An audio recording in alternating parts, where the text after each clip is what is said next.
AP Bio. There's a chemical in turkey meat that makes you sleepy. So when you collapse on your bed, belly stuffed with stuffing and squash and mashed potatoes, rest easy, knowing you are just a normal human being. We are all puppets of chain-linked molecules. Under an MRI, the brain on love is ridiculously similar to the brain on crack cocaine. When you're crushing on the guy on your bus, the girl across the cafeteria, studies have shown sunspots of activity erupting like flares, turning your gray matter into the most psychedelic kind of lava lamp, again with the chemicals.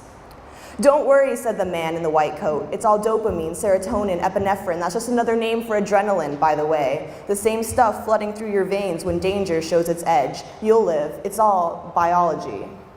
Anyway, even fear is traced back to ions being herded between neurons. This is what scares you most, isn't it? I am no biologist, and I see more in things, more in people than cells and social climbing. I see more than a joke to be made. But I'm laughing at the textbook sometimes because I have faith that there's more than the machine, because you can't convince me that this is all concrete.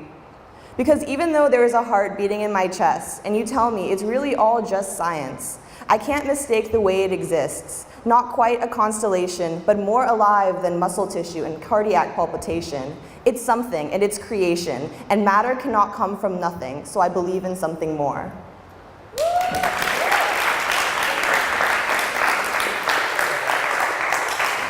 Hi guys. Okay, so I was asked to speak pretty short notice. I hadn't realized it was today, so I'm not 100% prepared, which is why that was read off my phone. But I'm here to talk to you guys today a little bit about spoken word poetry, which is something that I'm interested in. I'm not experienced in it at all. Like, I've only read aloud. That was my second time reading aloud. But yeah, so I was just talking.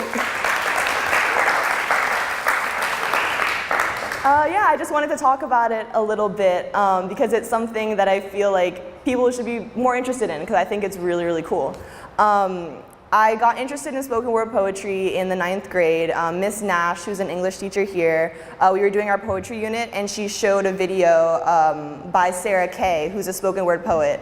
And I don't know if anyone's ever watched that video, but it starts with her reading a poem called Bee. And that poem just really affected me, and I thought it was really, really cool how she could, you know, take poetry, which is something that most people think is just like boring words on a page or just like these really complex metaphors, and turn it into something really relatable and really real.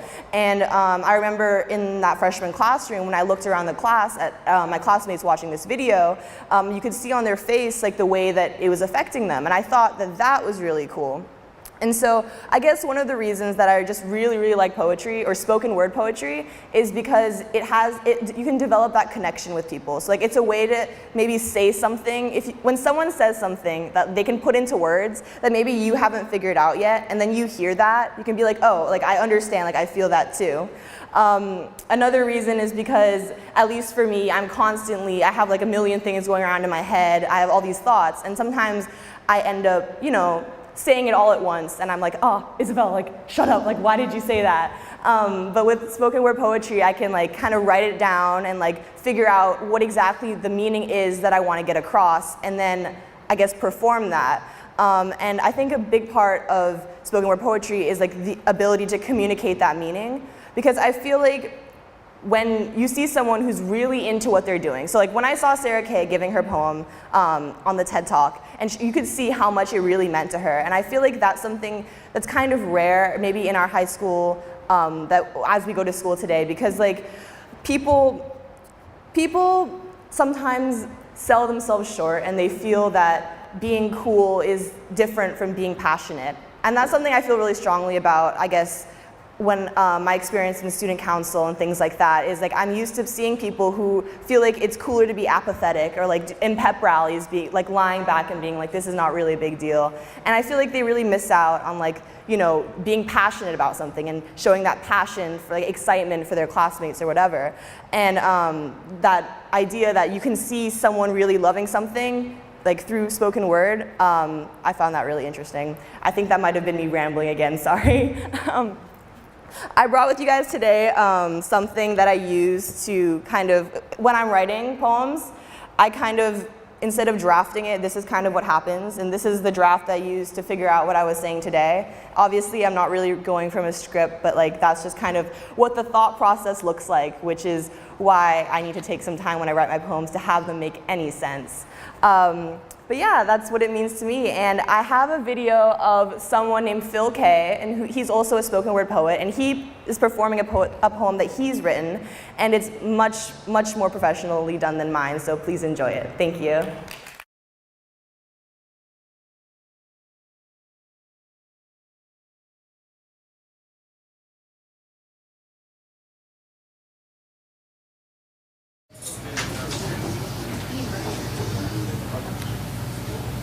I remember the bed just floating there. Apart, apart, apart, apart. My mother taught me this trick. If you repeat something over and over again, it loses its meaning. For example, homework, homework, homework, homework, homework, homework, homework, homework, homework, see, nothing. Our existence, she said, is the same way. You watch the sunset too often, it just becomes 6 p.m. You make the same mistake over and over, you'll stop calling it a mistake. If you just wake up, wake up, wake up, wake up, wake up, wake up, one day you'll forget why. Nothing is forever, she said. My parents left each other when I was 7 years old. Before their last argument, they sent me off to the neighbor's house, like some astronaut jettisoned from the shuttle. When I came back, there was no gravity in our home, beds floating. I imagined it as an accident. Then when I left, they whispered to each other, "I love you," so many times over that they forgot what it meant. Family, family, family, family, family, family. My mother taught me this trick. If you repeat something over and over again, it loses its meaning. This became my favorite game. It made the sting of words evaporate. Separation, separation, separation. See, nothing. Apart, apart, apart, apart. See, nothing. I'm an injured handyman now. I work with words all day. Shut up! I know the irony. When I was young, I was taught that the trick to dominating language was breaking it down, convincing it that it was worthless. I love you, I love you, I love you, I love you. See, nothing. Soon after my parents' divorce, I developed a stutter. Fate is a cruel and efficient tutor. There is no escape in stutter. You feel the meaning of every word drag itself up your throat. Separation. Stutter is a cage made of mirrors. Every "are you okay?" every "what do you say?" every "come on kids, spit it out" is a glaring reflection you cannot escape. Every terrible moment skips upon its own announcement over and over until it just hangs there, floating in the middle of the room. Mom, Dad, I'm not wasteful with my words anymore. Even now, after hundreds of hours practicing away my stutter, I still feel the claw of meaning in the bottom of my throat. I've heard that even in space, you can hear the scratching of an I love you.